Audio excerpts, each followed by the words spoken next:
আসসালামু আলাইকুম। আমার চ্যানেলে আপনাদের সকলকে স্বাগত। আমি অনেক আগেই ভিডিও করেছি যে রাশিয়ার প্রেসিডেন্ট ভ্লাদিমির পুতিন ভারত সফরে আসছে 4 ডিসেম্বর। আজকে সন্ধ্যা 6টা 35 মিনিটেই ভারতে অবতরণ করবেন রাশিয়ার প্রেসিডেন্ট ভ্লাদিমির পুতিন।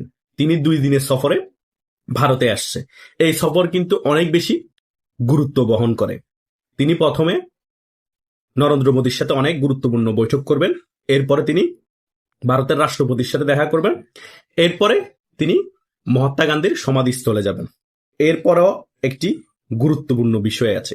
ভারতের বিভিন্ন সূত্র মতে আমরা অনেক ইউটিউবারই জানতে পেরেছি যে তিনি যদি সময় পান শেখ হাসিনার সাথে হয়তো গোপন একটি বৈঠক করতে পারেন বা নরেন্দ্র মোদীর সাহায্যে শেখ হাসিনার সাথে ফোন আলাপও করতে পারেন এই ভ্লাদিমির পুতিন। কারণ ভ্লাদিমির পুতিনের সাথে শেখ হাসিনার অনেক ঐতিহাসিক সম্পর্ক আছে ব্যক্তিগত।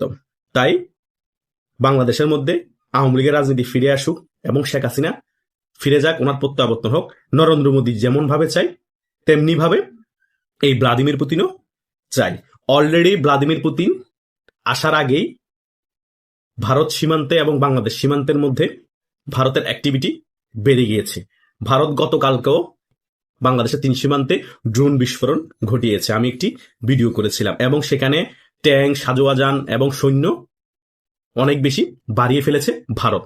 এটার মানে কি? অনেকে মনে করছেন যুদ্ধ করার জন্য। যুদ্ধের থেকেও মেইন বিষয় হচ্ছে মানসিক চাপ দেওয়ার জন্য এই ডক্টর ইউনূস সরকারকে, মানে প্রেসার ক্রিয়েট করছে। বোঝাতে যাচ্ছে আমেরিকা এখন আমাদের হাতে। রাশিয়ার প্রেসিডেন্ট আজকে আমাদের দেশে আসছে। প্রতিরক্ষা চুক্তি আমেরিকার সাথে হয়েছে, রাশিয়ার সাথে হবে।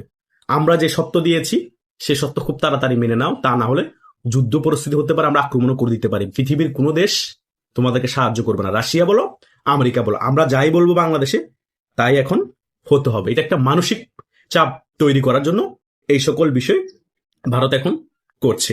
আর সবচেয়ে মজার বিষয় হচ্ছে পুতিনের সাথে যদি শেখ হাসিনা সত্যি গোপন বৈঠক হয়ে যায় বা ফোনে কথোপকথন হয়ে যায় এইবার ফাইনালি, তাহলে 100% ধরে রাখেন পাতানো নির্বাচন যদি হয়েও যায় ওই সরকার বেশি দিন টিকছে না।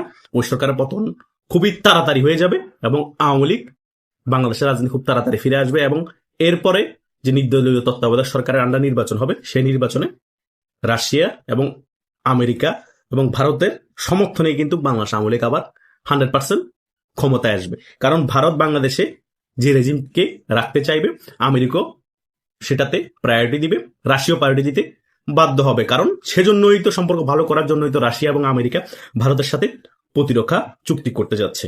সে কারণে ভ্লাদিমির পুতিন এবং শেখ হাসিনার বৈঠক বা ফোন আলাপ খুবই বেশি গুরুত্ব বহন করে। হয়তোবা ভ্লাদিমির পুতিন এবং ভারত শেখ হাসিনাকে আরো বেশি উজ্জীবিত করতে পারে, বলতে পারে আপনার কর্মীদেরকে দিয়ে এবং সাধারণ জনগণকে নিয়ে পাল্টা অভ্যুত্থানের প্রস্তুতি নেন। যত ধরনের সাহায্য সহযোগিতা করা আমরা করব, কূটনীতিকভাবে বলেন এবং অন্যান্য বিষয় যেগুলো দরকার গোয়েন্দা সংস্থার মাধ্যমে বলেন আমরা করব। আপনার কর্মী এবং জনগণকে আপনি উদ্বুদ্ধ করেন এবং আপনার কর্মীদের সাথে কথা বলেন। কারণ বাংলাদেশে এখন যে পরিস্থিতি, পাল্টা অভ্যুত্থানের অলরেডি পরিস্থিতি তৈরি হয়ে আছে। জাস্ট এটাকে একটু চাঙ্গা করা প্রয়োজন। সাধারণ জনগণ বারবার বলছে শেখ হাসিনাকে চাই, সাধারণ জনগণ বারবার বলছে আমরা আগে ভালো ছিলাম। এই ডক্টর ইউনূস বাংলাদেশটাকে ধ্বংস করে দিচ্ছে। পৃথিবীর এখন বড় বড় রাষ্ট্রপ্রধান কেউ ডক্টর ইউনূসের কথায় সায় দিচ্ছে না। সকলেই এখন শেখ হাসিনার সাথে যোগাযোগ স্থাপন করছে এবং ভারত কূটনীতিকভাবে বাংলাদেশে আওয়ামী লীগের ইমেজকে অনেক আপার লেভেলে নিয়ে গিয়েছে। বিশ্বের কাছেও এখন আওয়ামী লীগের ইমেজ অনেক আপার লেভেলে চলে গিয়েছে। ডক্টর ইউনূসের ইমেজ একেবারে ডেস্ট্রয় হয়ে গিয়েছে। ভারত বিশ্বের সকল দেশকে বোঝাতে সক্ষম হয়েছে এই ডক্টর ইউনূসের ছত্রছায়ায় বাংলাদেশের মধ্যে জঙ্গির আস্ফালন বেড়ে গিয়েছে, জঙ্গিবাদ প্রমোট হচ্ছে এবং বিভিন্ন ধর্মের লোকদেরকে এখানে দমন নিপীড়ন করা হচ্ছে।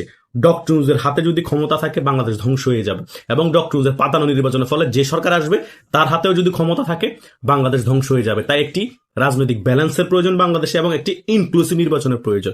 সেই নির্বাচনের ফলে যে সরকার আসবে সে সরকার বিশ্বের কোনো দেশের সাথে যোগাযোগ স্থাপন করতে বা চুক্তি করতে কোনো হ্যাসেল ফেস করবে না, তারা আরামসে 5 বছর ক্ষমতায় থাকতে পারবে। এই সকল বিষয় এবং বিশ্বের কাছে মোটিভ তৈরি করতে পেরেছে ভারত। সে কারণে বিশ্বের সকল দেশ, সকল মানবাধিকার সংস্থা, জাতিসংঘ থেকে সকল জায়গা থেকে এই ডক্টর ইউনূসকে প্রেসার দেওয়া হচ্ছে, ইনক্লুসিভ নির্বাচন দেন সকল দলের অংশগ্রহণে, সেখানে জাতীয় পার্টি আওয়ামী লীগও থাকবে। এটাই হচ্ছে মেইন খেলা।